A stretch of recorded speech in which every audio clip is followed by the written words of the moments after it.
एक बार मृत्यु के देवता ने अपने एक दूत को धरती पर भेजा। एक स्त्री मर गई थी, उसकी आत्मा को लाना था। देवदूत आया, लेकिन वह वहां की स्थिति को देखकर दुविधा में पड़ गया। उसने देखा कि 3 छोटी छोटी बच्चियां उस स्त्री की लाश के पास पड़ी हुई हैं। एक अभी भी उस मृत स्त्री के स्तन से लगी हुई है, दूसरी बिलख बिलख कर रो रही है और तीसरी रोते रोते सो गई है। उसके आंसू उसकी आंखों के पास ही सूख गए हैं। 3 छोटी जुड़वा बच्चियां, मां मर चुकी है, परिवार में और कोई है नहीं, पिता पहले ही मर चुका है।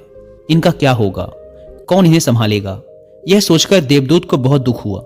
इसीलिए वह खाली हाथ ही वापस लौट गया और अपने प्रधान से जाकर बोला, मैं उस स्त्री की आत्मा को ना ला सका, मुझे क्षमा करें, लेकिन आपको इस स्थिति का ज्ञान नहीं है। मेरी जगह आप होते तो शायद आप भी यही करते।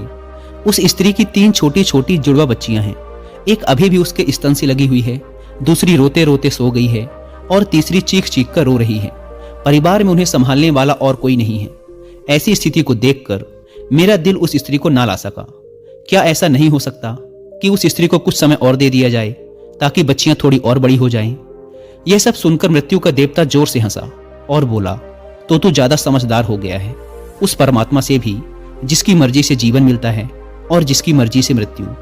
तूने पाप तो बहुत बड़ा किया है और इसकी तुझे सजा मिलेगी, और सजा यह है कि तुझे पृथ्वी पर फेंक दिया जाएगा और तू तब तक वापस नहीं आ सकता जब तक तू अपनी इस मूर्खता पर 3 बार हंस नहीं लेगा। देवदूत राजी हो गया इस सजा को भोगने के लिए। उसे पूरा भरोसा था कि सही तो मैं ही हूं, फिर हंसने का मौका ही क्यों आएगा।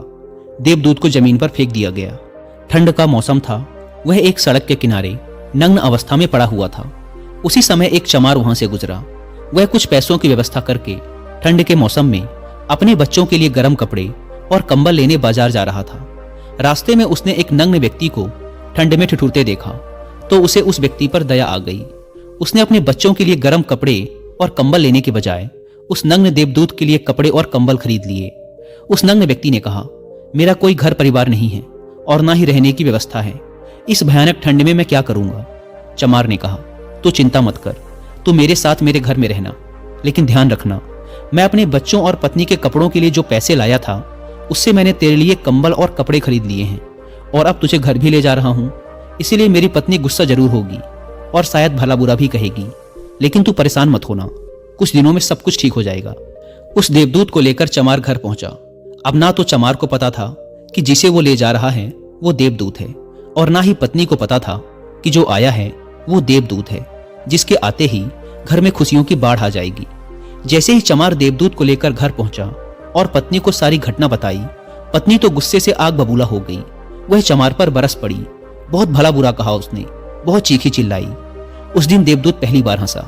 चमार ने पूछा, क्या बात है, हंसते क्यों हो? देवदूत ने कहा, जब मैं 3 बार हंस लूंगा तो हंसने का कारण भी बता दूंगा। देवदूत पहली बार हंसा क्योंकि उसे लगा कि चमार की पत्नी ये नहीं देख पा रही कि घर में देवदूत आया है, जिसके आते ही घर में हजारों हजार खुशियों के द्वार खुल जाएंगे। लेकिन उसकी भी गलती ना थी। व्यक्ति देख ही कितनी दूर तक सकता है। वह तो बस इतना ही देख पा रही थी कि बच्चों के कपड़े और कंबल चले गए। जो खो गया उसे तो वो देख पा रही थी, लेकिन जो मिला है उसे वो ना देख सकी। तो देवदूत हंसा। उसे लगी अपनी मूर्खता कि ये पत्नी भी नहीं देख पा रही कि क्या घट रहा है। अब क्योंकि वो देवदूत था, इसीलिए सिर्फ 10 ही दिनों में उसने चमार का सारा काम सीख लिया। वह जूते बनाने लगा और सिर्फ कुछ ही महीनों में उसके जूते इतने बिके कि चमार अमीर हो गया। साल भर में तो सारे देश में ये बात फैल गई कि उस जैसे जूते कहीं और बन ही नहीं सकते। राजाओं और सम्राटों के जूते अब उसके यहां बनने लगे थे। चमार के घर धन की बारिश हो गई। सब बहुत खुश थे और सब कुछ बहुत अच्छा चल रहा था। एक दिन सम्राट का एक आदमी आया और बोला, ये चमड़ा बड़ा कीमती है, आसानी से मिलता नहीं, कोई गलती नहीं होनी चाहिए। सम्राट के लिए जूते बनाने हैं और ठीक इस तरह के बनाने हैं। ध्यान रखना, जूते ही बनाने हैं, चप्पल नहीं। उस राज्य में ऐसी प्रथा थी कि जब कोई व्यक्ति मर जाता था तो उसे चमड़े की चप्पल पहनाकर चिता पर लिटाया जाता था। चमार ने भी देवदूत से कहा कि चप्पल मत बना देना, जूते ही बनाना। सम्राट का स्पष्ट आदेश है, और ध्यान रखना, चमड़ा सिर्फ इतना ही है, कोई गलती मत करना, वरना बड़ी मुसीबत में फंस सकते हैं। सम्राट का काम है। इतना कहने के बाद भी देवदूत ने उस चमड़े से चप्पल ही बनाई। जब चमार ने देखा कि देवदूत ने जूते की जगह चप्पल बनाई है तो वह आग बबूला हो गया। वह गुस्से में इतना पागल हो गया कि डंडा लेकर देवदूत को मारने दौड़ा। उसने कहा, तुझे बार बार समझाया था कि जूते ही बनाना, लेकिन तूने चप्पल बना दी। अब सम्राट हमें छोड़ेगा नहीं, तू तो मरेगा ही, लेकिन साथ ही मुझे और मेरे परिवार को भी फांसी लगवाएगा। इतना सुनते ही देवदूत खिलखिलाकर हंस पड़ा। उसी समय पीछे से दौड़ता हाँफता सम्राट का आदमी आया और बोला, जूते मत बनाना, चप्पल ही बनाना, क्योंकि सम्राट की मौत हो गई है। इतना सुनते ही चमार के हाथ से डंडा छूटकर नीचे गिर पड़ा। उसने देवदूत के पैर पकड़ लिए और कहा, मुझे माफ कर दो, मैंने तुझे मारा, मुझसे बहुत बड़ी भूल हो गई। देवदूत ने कहा, कोई बात नहीं, मैं अपनी सजा भुगत रहा हूं। चमार ने कहा, कौन सी सजा, और तुम हंस क्यों रहे हो? देवदूत ने कहा, जब 3 बार हंस लूंगा तो सब कुछ बता दूंगा। भविष्य अज्ञात है और सिवाय उस परमात्मा के किसी को नहीं पता कि आगे क्या होगा, और इंसान तो वैसे भी अपने अतीत के अनुभवों के अनुसार निर्णय लेता है। सम्राट जिंदा था तो जूते चाहिए थे, और मर गया तो चप्पल। देवदूत दोबारा हंसा, यह सोचकर कि भविष्य हमें ज्ञात नहीं और हम आकांक्षाएं करते रहते हैं, अनुमान लगाते हैं, जो कि पूरी तरह व्यर्थ है। हम इच्छा करते हैं कि यह घटेगा, लेकिन वो कभी नहीं घटता, क्योंकि कुछ और ही घटना तय है। हमारी नीति बिना हमसे पूछे चलती है, लेकिन हम बेवजह हो हल्ला मचाए रहते हैं। चाहिए चप्पल, लेकिन जूते बनवाते हैं। मरने का समय नजदीक आ रहा है, लेकिन हम जिंदगी का आयोजन करते हैं। तो देवदूत को लगा कि मुझे क्या पता कि उन लड़कियों का भविष्य क्या होगा, मैं बेवजह ही बीच में पड़ा। यही सब सोचकर अपनी मूर्खता पर आज देवदूत खिलखिलाकर हंसा था। इसी प्रकार कुछ वर्षों बाद एक तीसरी घटना घटी। देवदूत चमार की दुकान पर बैठा जूते बना रहा था। तभी वहां 3 जवान लड़कियां एक बूढ़ी औरत के साथ आईं। उन तीनों की शादी होने वाली थी, तो वो अपने लिए जूते का नाप देने आई थी।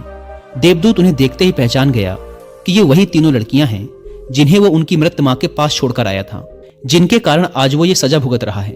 वो तीनों देखने में स्वस्थ थी, सुंदर थी, और उन्हें देखकर लग रहा था जैसे वो किसी बड़े घराने में पली बढ़ी हों। उसने उनसे पूछा, तुम्हारे साथ ये बूढ़ी औरत कौन है? बूढ़ी औरत ने जवाब दिया, ये मेरे पड़ोसन की लड़कियां हैं। बचपन में ही इनकी मां की मृत्यु हो गई थी। बेचारी बहुत गरीब थी, उसके पास खाने को भी ना था। उसके स्तनों में इनको पिलाने के लिए दूध भी ना था। वो इन्हें दूध पिलाते पिलाते ही मर गई। मेरे कोई संतान ना थी, इसीलिए मैंने इन्हें अपने बच्चों के रूप में अपना लिया, और अब इनका सम्राट के खानदान में विवाह होने जा रहा है।